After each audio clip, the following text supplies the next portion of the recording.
Okay, let's look at 5b, where we have y equals to e to the power negative 2x sine x. Okay, so in this case, what should we be doing? Amanda, what should we be doing? Product rule, right? Okay, so dy over dx in this case, keep the left, differentiate sine, I will get cosine, plus keeping the right, differentiate the right side, differentiate left side, you will get e to the power negative 2x, and then don't forget to differentiate the power, which is negative 2. So we could factorize out the e to the power negative 2x, we will get cosine x minus 2 sine x. Okay, then if I want to leave everything in positive index form,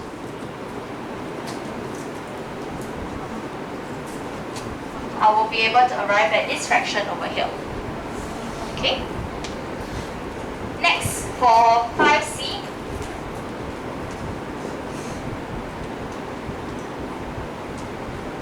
we're going to be careful about how and what constitutes the power. Okay, so x cubed plus 2x is the power to e itself. Okay, so therefore we will apply our product rule in this case. So keeping the left, differentiate the right. We will keep it first. Differentiate the power, we get 3x squared plus 2. Okay, then after that plus, keeping the right side. Differentiate the left, we have a 1. Okay, so the thing about exponential is that whenever you differentiate it, okay, it is always going to be left the same. And that's why, okay, we can very often be able to factorize and have x times 3x squared plus 2, then plus 1. Okay, you could choose to actually expand this such that you get this answer over here. Or if you want to leave it like this, this will be fine as well, since there is nothing that you could further simplify over here anyway.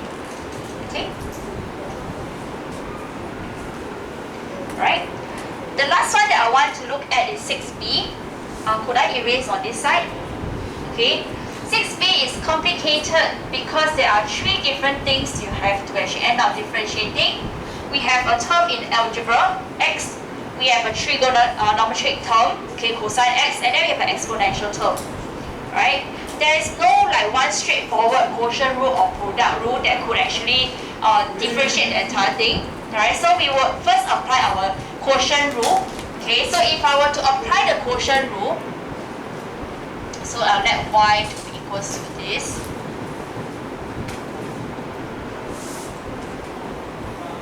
Quotient rule will tell us that we have to keep the bottom, okay, and then differentiate the top. Top is x times cosine x. So at the top itself, we have to apply our product rule in order to differentiate it. Okay, so product rule in the numerator will tell us that keeping the left, differentiate cosine, negative sign. And then after that, we plus keeping the right side and differentiate the x, which is a 1. So left with cosine x. Okay, so this is if I keep bottom, differentiate top. Alright, going back to our quotient rule, we now need to minus away, keep the top, differentiate the bottom. Okay, so let me just tidy this up and erase this.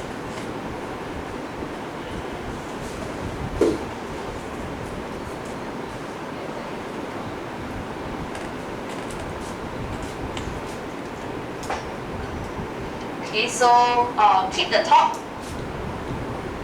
differentiate the bottom, keep the same because it's exponential, but we need to differentiate the power, which is negative 2x. Okay, so that is in our numerator of the fraction. Denominator, we will have e to the power 1 minus x squared, squared again. Okay, so in the numerator, we are looking at 2 parts. This part here, minus away this part. I can factorize out the e to the power 1 minus x squared over here. Okay, and then if I were to factorize out, I can actually end up cancelling with the denominator. So if I were to just go through those steps, minus and minus becomes a plus, 2x squared cosine x.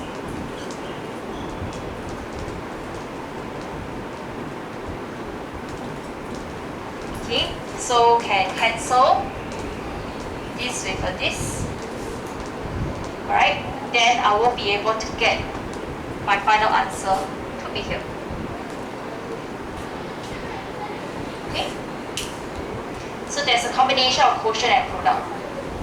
Right, so there's no way for you to in fact run away from quotient rule. Okay, because if you want to end up using product rule to actually solve this question, there is quite a number of times of product rule we have to try, and you may end up losing track of it also. Okay, any questions? Alright, so let's move on here and look at some problem sums. Let's look at try 7 now.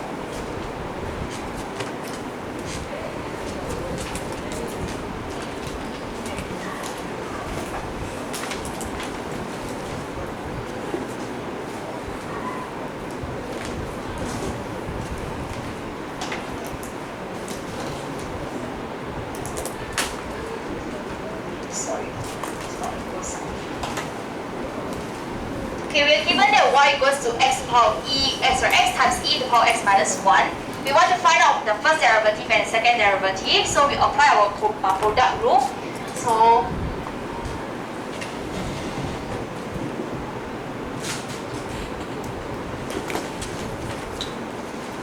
keep left, differentiate right. We have 1, yes. Then after keep right, differentiate left.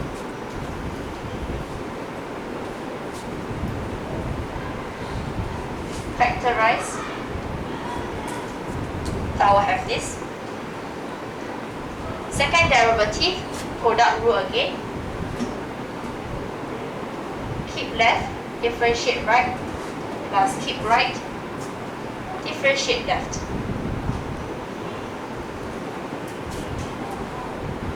And differentiate again, 1 plus x plus 1.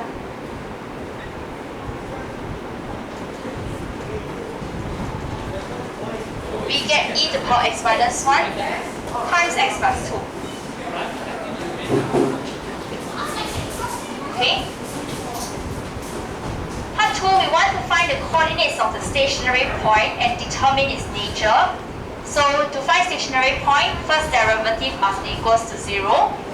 Okay, then after we use our second derivative test to determine the nature to see whether it's a maximum, minimum, or point of inflection if needed. Okay.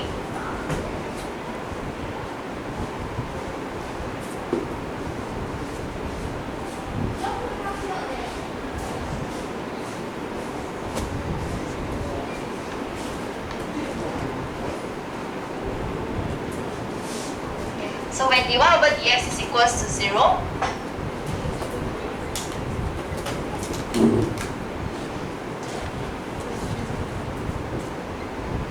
we have this equation here. From this equation, what can we do next actually? Say, what do you think? What's next? Sorry? So bring the x plus 1 over and then becomes 0. So e to the power x minus 1 is equals to 0. Is it? Do we agree?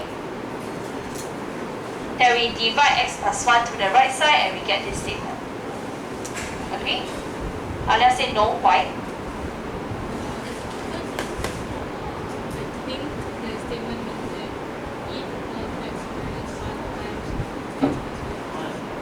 E to the power x minus 1 times x plus 1 equals 0.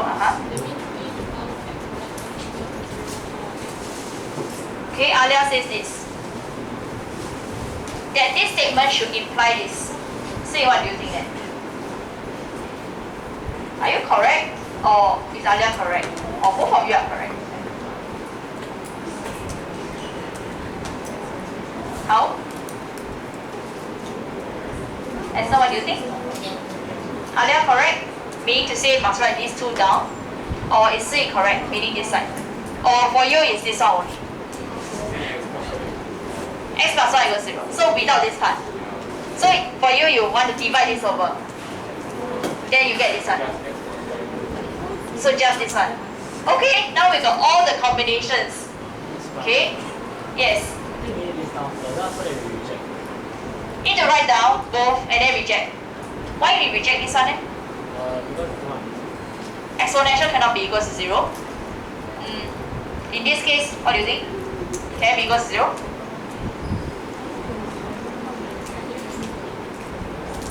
Cannot? Can be near 0, cannot be equals to 0. Okay? Exponential is always more than 0. Okay, so that's a very important concept. Okay, so that one we covered it in our A Maths last year when we look at logarithms and exponential.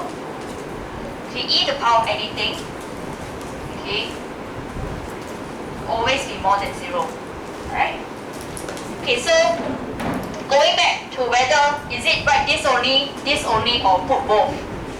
Okay, the correct answer is what Alia actually mentioned.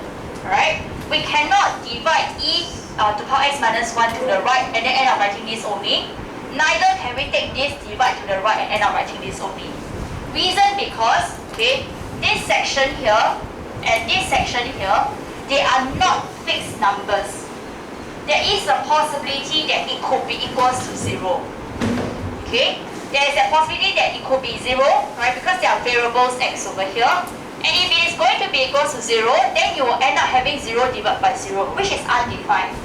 Okay, 0 divided by 0 is not equals to 0, it is undefined. Alright? Okay, so we should have the practice of seeing this as product of two numbers. Okay, so your 0 product rule, that means that one of it is equals to 0, the other one is equals to 0. So stick to that idea. Just like when you do your quadratic, okay, when you solve and factorize like this, you will say x plus 1 is 0 or x minus 2 equals to 0. So it's a product of two things. Okay? Coincidentally, because exponential is always more than 0, there will never be a case that x will give us equals to 0. Okay, so actually, Mervin said correctly, this will be rejected. Okay, that's because there's no solutions. Okay, so let me just refine this part. So since e for x minus 1 more than 0 for all real values of x, I'm just being extra by writing down the explanation. Okay, so if the question doesn't require, you could just already reject it without explanation. So we can say that e for x minus 1 does not equal to 0. Okay.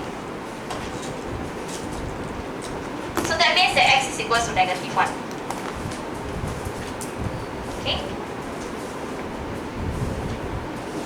Then after that, going back to the question, we want to find the coordinates of the stationary point. Okay, so when x is equals to negative 1, our y is equals to negative 1, e to the power negative 1 minus 1. Y is equals to negative e to the power of negative 2. Yep. Okay, then we need to determine the nature of the stationary point. Okay, so therefore we use our second derivative test.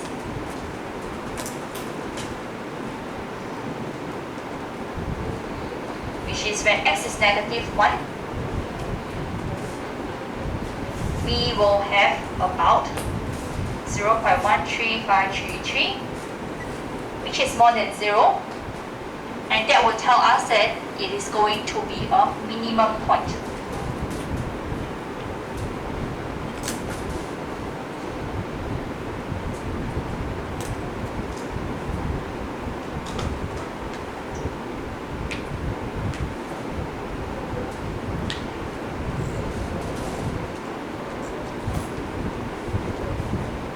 Okay.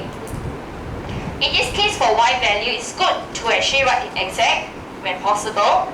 Exponential is an exact number, just like your pi. Okay. instead of writing it as 3SF.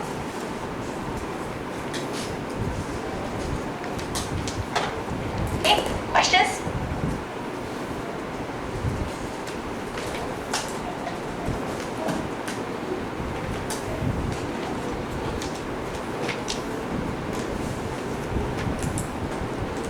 Next, we take a look at question 7 in exercise 15.2.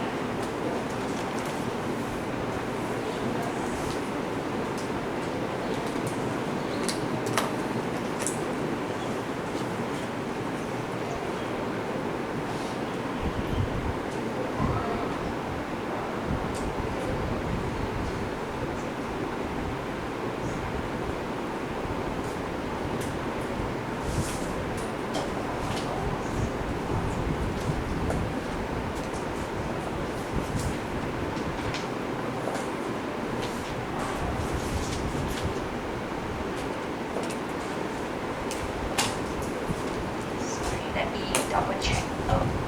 It. Question 7. Nanogram per liter. Per milliliter.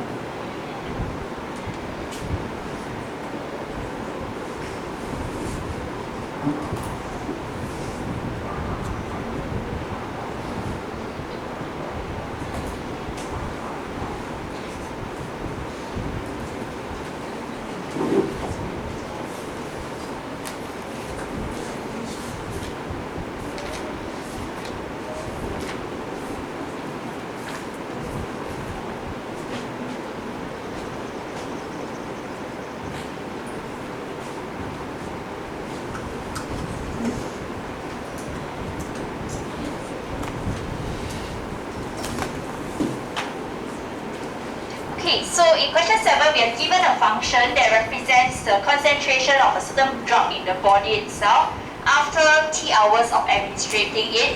Okay, part I wants us to determine the concentration after 6 hours. So for part I, this type of question, we have encountered it before when we were doing our exponential topic last year. Okay, so we just have to substitute T equals to 6 and we will be able to calculate the value using the formula. So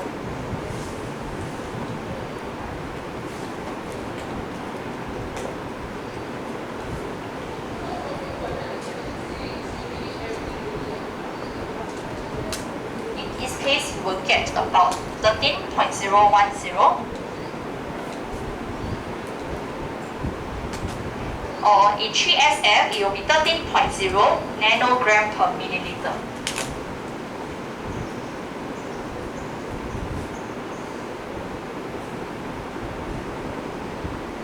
Okay. Then in part 2, what rate is the concentration changing at that time? Okay, so we want to figure out what is the rate of change in concentration. Since you're given Ft, so the function in terms of T, 32e to power negative 0.15 T. Okay, to find the rate of change, we can differentiate this with respect to time. Since it is already in terms of time, we will just directly differentiate.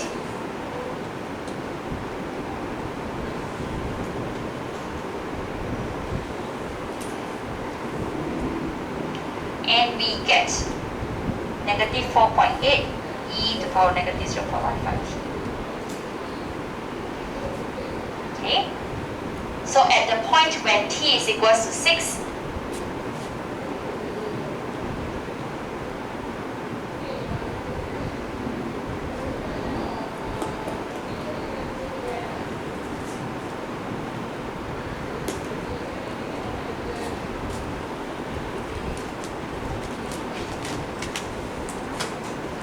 we get f prime t to be negative 1.95.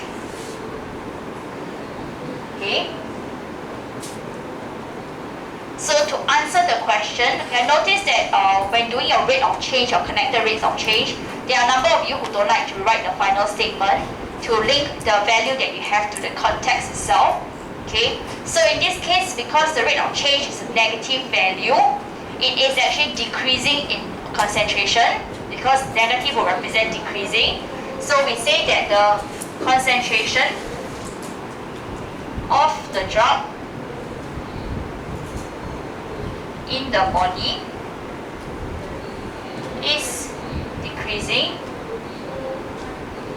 at a rate of, since you already mentioned decreasing, we do not need to write down negative value negative anymore. Okay, so it will be decreasing at a rate of 1.95 nanogram per milliliters is the concentration unit.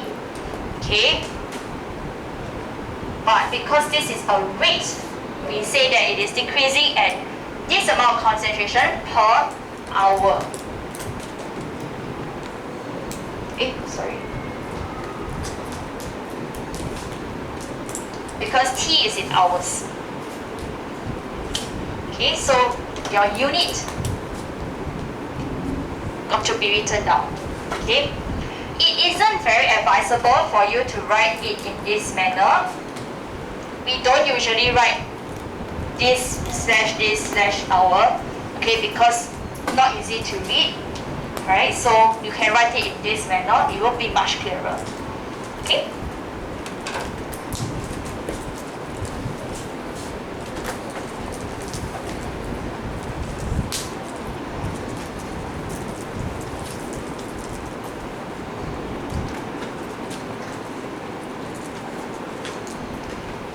Moving on, question 9.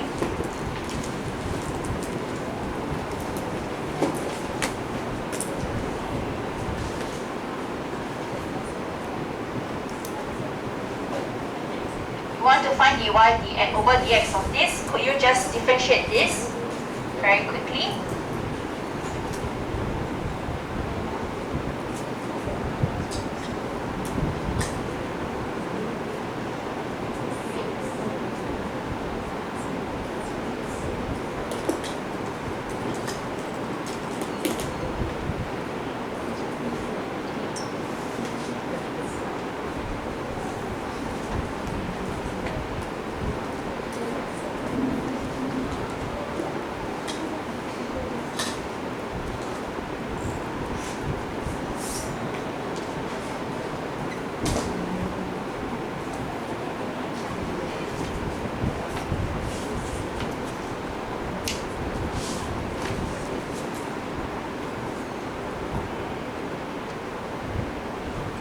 What do we get for our derivative for y equals to e to the power negative 2x over 6? What do we have? Wait.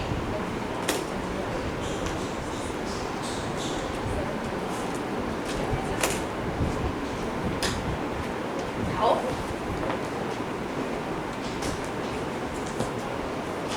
Quotient rule, product rule, or no need rule? What's the answer?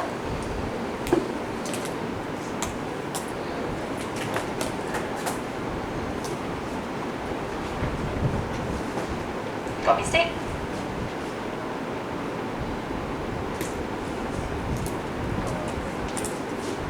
Negative 2?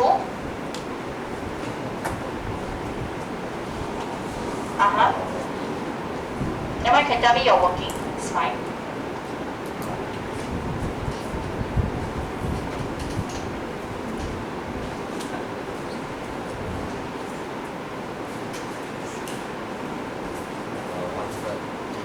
One third. Negative one third. E to the power negative 2x. Okay. So in this case, we don't need to use any quotient rule. Yeah, you can see it in this manner. The over 6 you can see as 1 over 6. Okay, so the 1 over 6 can be ignored. E to the power negative 2x, you have to bring down the negative 2, because when you differentiate the negative 2x, you get negative 2, and that's why you will get negative 1/3 e to the power negative 2x. You may also definitely write it in this manner, in positive index form. That's fine as well, no issues. Okay, so in part 2, which is the main thing that I want to talk about, we want to find the rate of change of y if x increases at a rate of p units per second. So we are given that dx over dt is p units per second. Okay, we want to find the rate of change of y, which means dy over dt.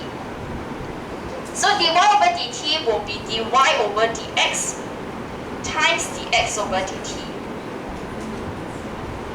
Okay, and dy over dx is what we have gotten in part I, and dx over dt is p. So when x is equals to 1, we substitute it into our expression over here.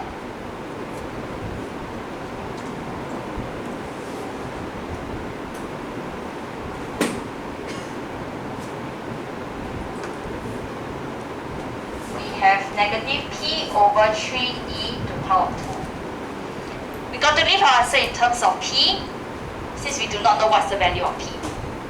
Okay?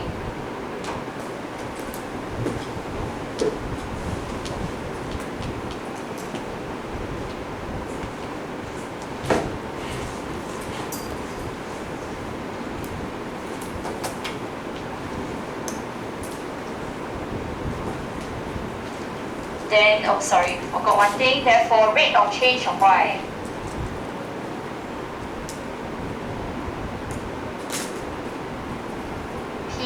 Negative p over 3e squared units per second. Okay. You could either say rate of change of y is negative p over 3e squared units per second, or you can say rate of decrease of y. Rate of decrease of y is the positive value p over 3e squared units per second. Since we talk about decrease. Yes.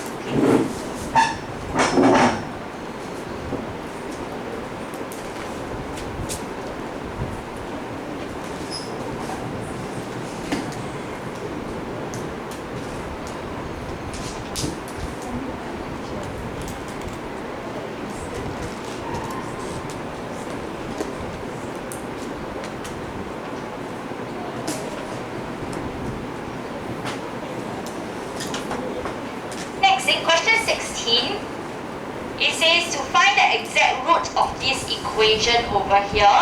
In your textbook, it does give a hint that using logarithms. Okay, by right, there would not be such hint in a typical situation. So you should know that in order to solve such an equation, we have to use logarithms. In case you have forgotten how to use logarithms, okay, since our base value over here is e, we will choose to use ln. So we take ln on both sides. Okay. Question asks to find the root. Finding root will mean to find the value of x. Root represents the solution.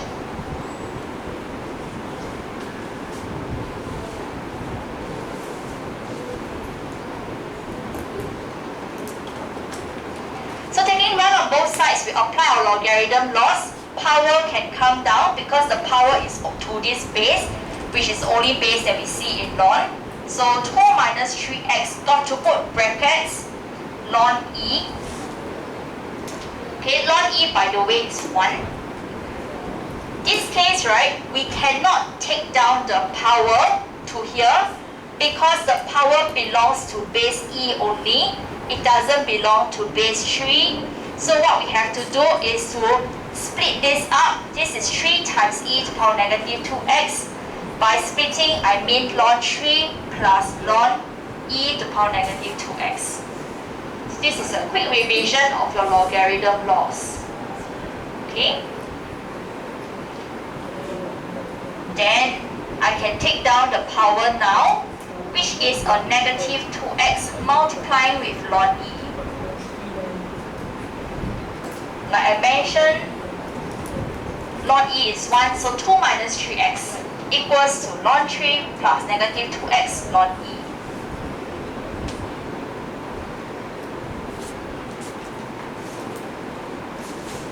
Simplify this a bit.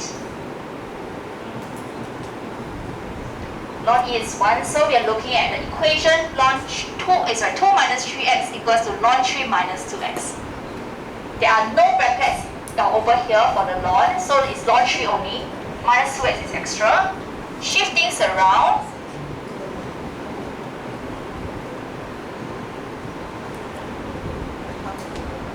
We have this. So negative x is equals to ln 3 minus 2. Please don't do it. Go and do 3 minus 2. There's no brackets. Okay, so ln only having the 3 here. So x is equals to 2 minus ln 3. Question wants exact root, and this is what it means by exact root.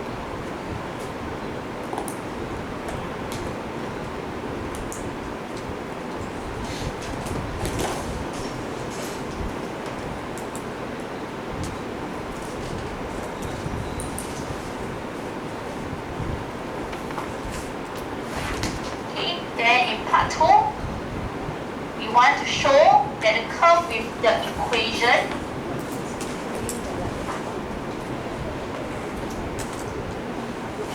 has a stationary point at this point.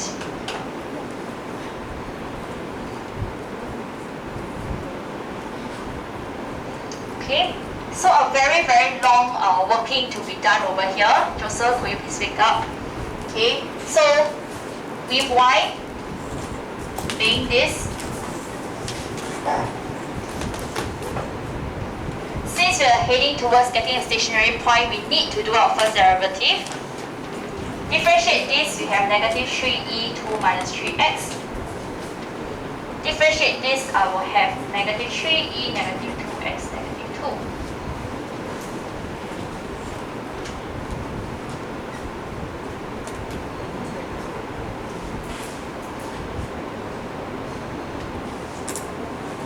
Okay, then stationary point, alright, so that means that dy minus dx must be equals to 0. Okay, let's just factorize out the negative 3.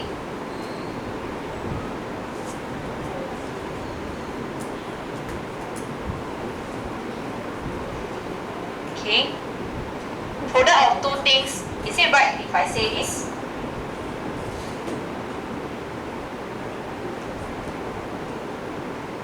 Right or wrong? Do you write things like that?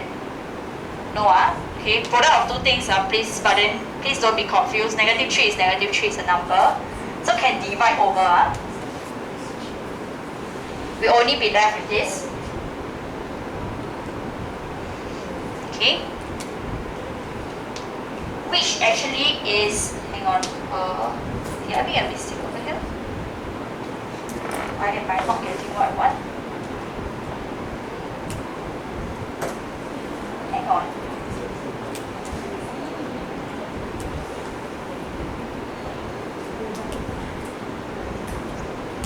Oh.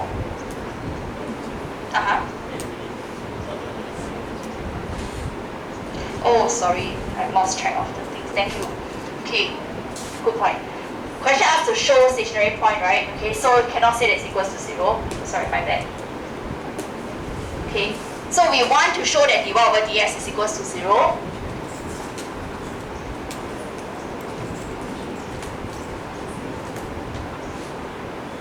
Okay, so that means that I must use this point here, put inside and show that it's going to be 0. Oops, I erased that away. So when x equals to 2 minus ln 2, okay, your dy over dx, put in the substitution.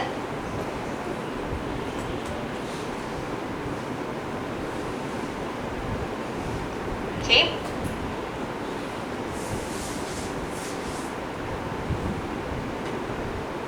Then you can press this inside your calculator. Okay. You will get 0.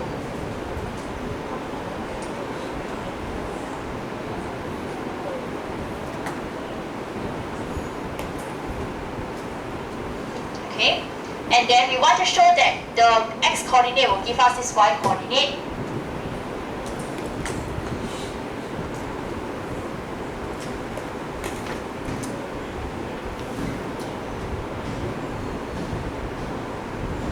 Okay, but in this case, our y coordinate is given to us the exact value, so there's no way for us to press this into calculator and be able to achieve an exact value. So we have to learn how to simplify this.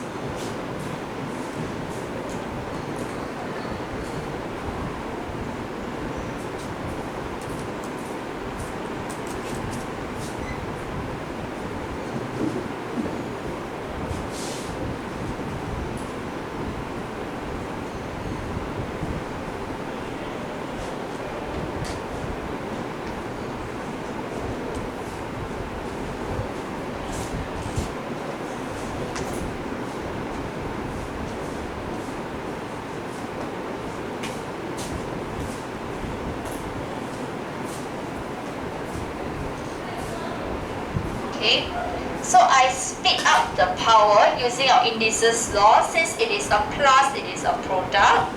Okay, then I can factorize out the e to the power of -4.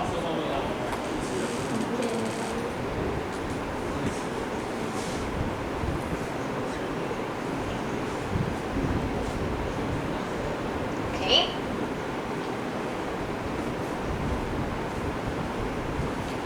Ln 2 means ln 2 cube. Okay, power 3 belongs to 2 only. Please don't put brackets around ln 2. It's a different meaning. Or if you want to write very clearly, that's what it means. Okay.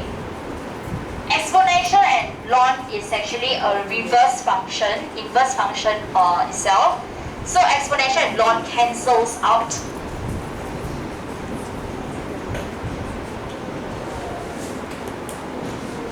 You would get 2 cubed minus 2 squared. Okay? So if you are not confident in knowing that, right, you can take this value here, key into calculator. It will give you 8, which is 2 cubed. Okay?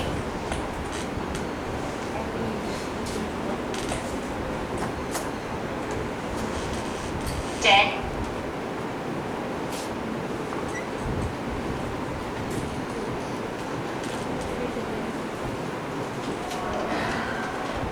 am I missing something? Why am I not getting negative sign?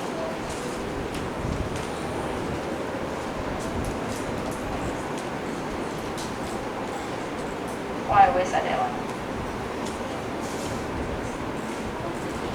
-3. Oh. Down here 3.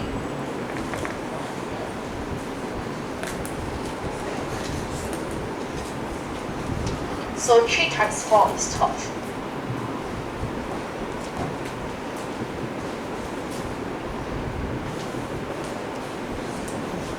Okay, so that's how we get the y coordinate. Therefore, okay, 4 minus ln 2, -4e -4 is a stationary point.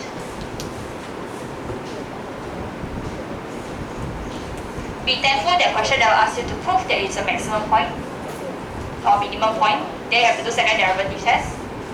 And working will be even longer.